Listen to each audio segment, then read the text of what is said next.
салом ба ҳамаи шахсоне ки ҳоло бо мо ҳастед. хабарро ба сами шумо расондани ҳастам. аз солҳои 2020 то 2040 солҳои 20-солаи рушди фанҳои табиатшиносӣ дақиқ ва риёзӣ эълон карда шудааст ва соли дуюм мешавад ки маркази миллии тестӣ шахсоне ки аз ин фанҳои дақиқ ва риёзӣ баллҳои баландтаринро соҳиб мешаванд ва онҳоро бо тӯҳфаи хотиравӣ сарфароз мегардонанд, табрик мекунанд ва дар ин номинатсия 14 нафар интихоб карда шудааст ва аз ин 14 нафар 10 нафараш аз классери панҷум мебошанд, аслан тиб, ва 4 нафари боқимонда аз дигар классерҳо мебошанд. яъне 10 аз 14 нафар 10 нафар танҳо тиб мебошанд ва аз 10 нафар ногуфта намонад ки 7 нафари онҳо таҳсилкардаи маркази омӯзишии интеллект мебошанд. ҳоло мо онҳоро ба сами шумо мерасонем. ҳусейнов хусрав, иброҳим раҷабов, солизода шамима, дилнозаи зоир, кабулов самиҷон, азамов иброҳим, абдуллоева умеда. ҳоло мо якҷо онҳоро мебинем.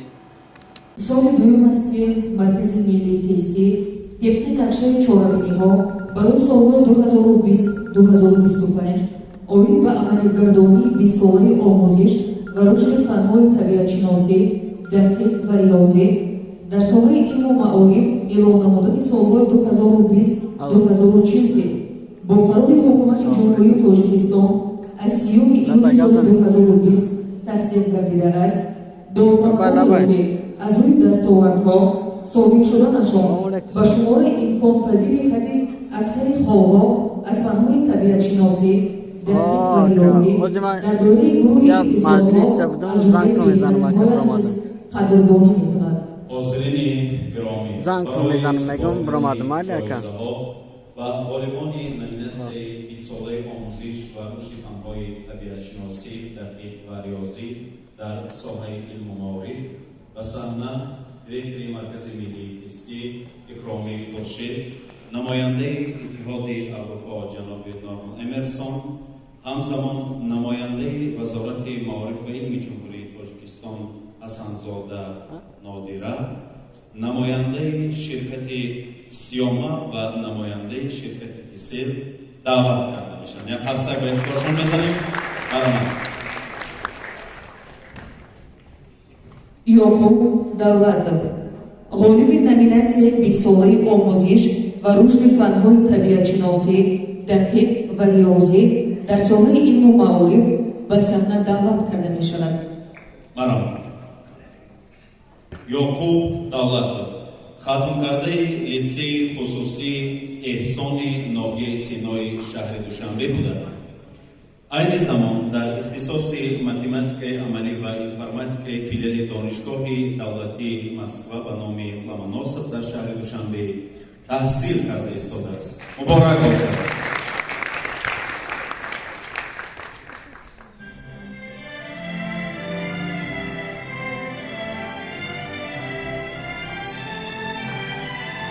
ҷоизадори ҳамин номинатсия Сорбон Бобоҷоновро ба саҳна даъват менамоем.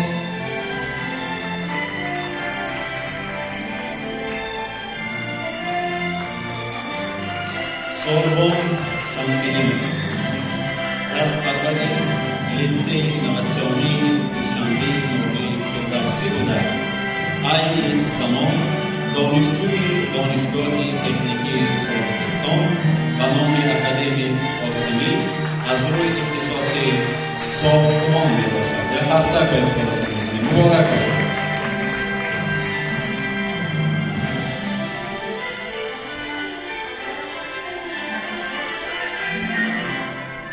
аз рӯи ҳамин номинатсия ба саҳна Исломиддин Зода Муҳаммад Шариф Исломиддинро даъват менамоем.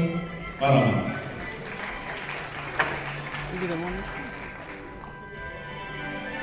муҳаммад шариф исломиддинзода хатмкардаи мактаби президентӣ барои хонандагони болаёқати ноҳияи Данғара буда, айни замон дар ихтисоси меъмории донишгоҳи техникии Тоҷикистон ба номи академик Осимӣ таҳсил карда истодааст.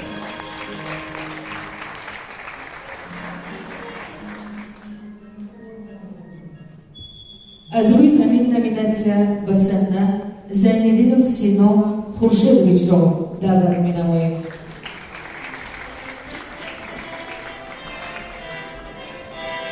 سینا زینالدینов خاتم‌کرده مؤسسه تحصیلات میانه عمومی رقم 24 شهر وحدت بودند. عین حال در اختصاص امنیت کامپیوتری دانشگاه ملی تاجیکستان تحصیل کرده ایستاده است. مبارک باشد. از روی همین نامیناسیا به صحنه امیدخان عبداللهی‌وا را دعوت می‌نماییم.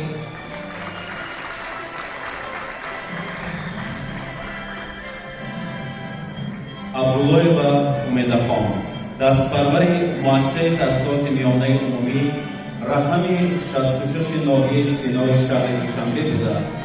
در عین حال دانشجوی دانشگاه دولتی طبی تاجیکستان به نام ابوعلی ابن سینا از روی اختصاص کار طبابتی میباشد. از روی همین نامیناسیای مذکور به صحنه ابوبکر آدینایف دعوت کرده می شود.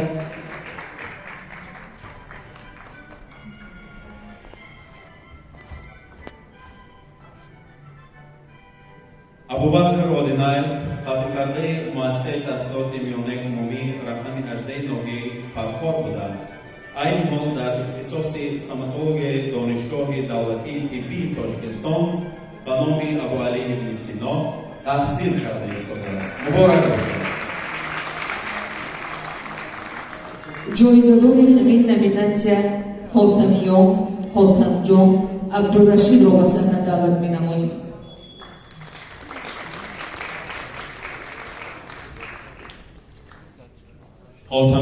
حاتمجان دستپرور گیمنازیای رقم 74 ناحیه فردوسی بوده.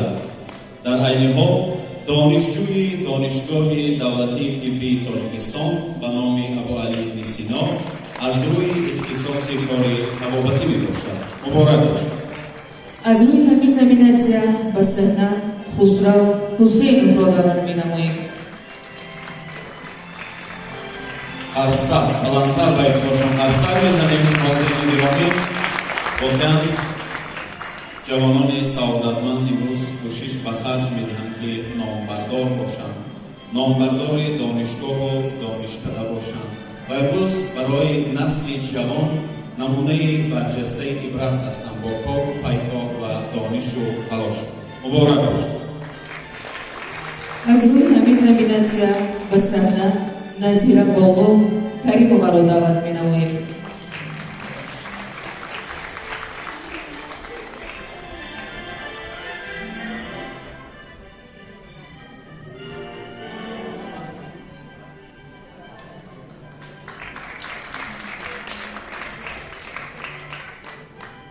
نظیره‌بانو کریمova خاتم‌کرده مؤسسه میانه عمومی رقم 32 ناحیه سینای شهر دوشنبه بوده.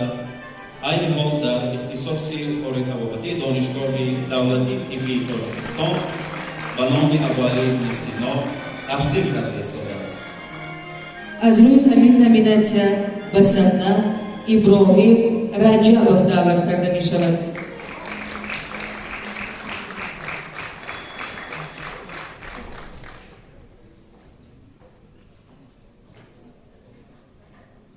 ابراهیم رجبov خاتم‌کرده مؤسسه تحصیلات میانه عمومی رقم 90 ناحیه سینای شهر دوشنبه بوده.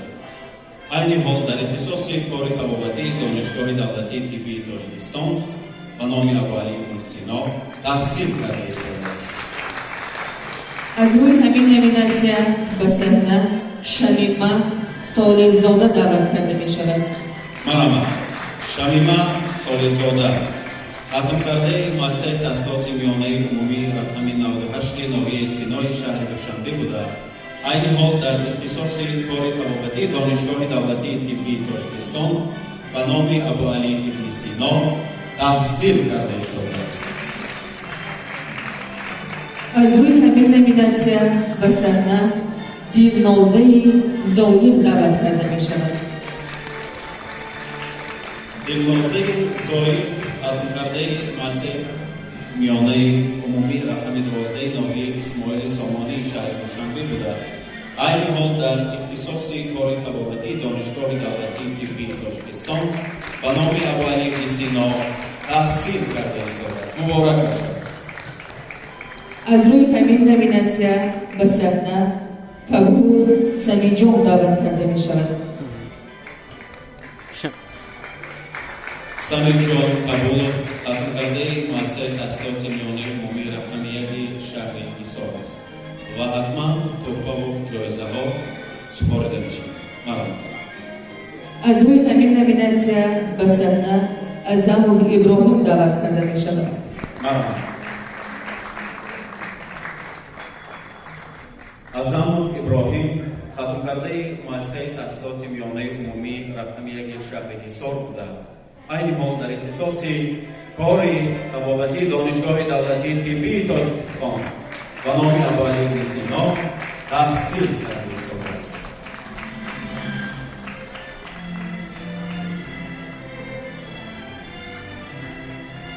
حاضرین گرامی، باید به افتخار جوانان یک فرصت بلند بزنیم و همه اشتراکیان را از روی این نامیناسیا و صحنه دعوت کنیم برای گرفتن یک عکس خاطره‌ای. مرحمت.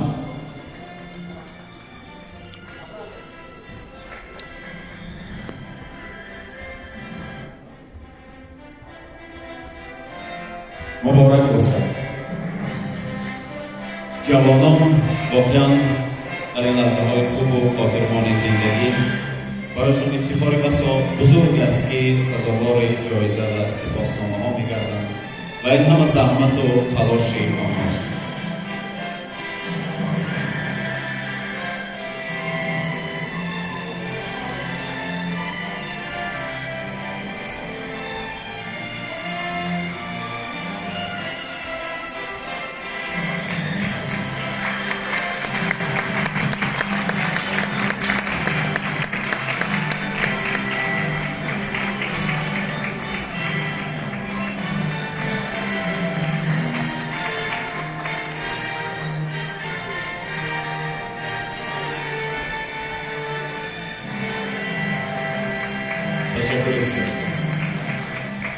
اینجا نمایندگان اشتراک دارند از وزارت معارف و علمی جمهوری تاجیکستان. نمایندگان از شرکت سیوما و تیسل اگر گفتنی داشته باشند.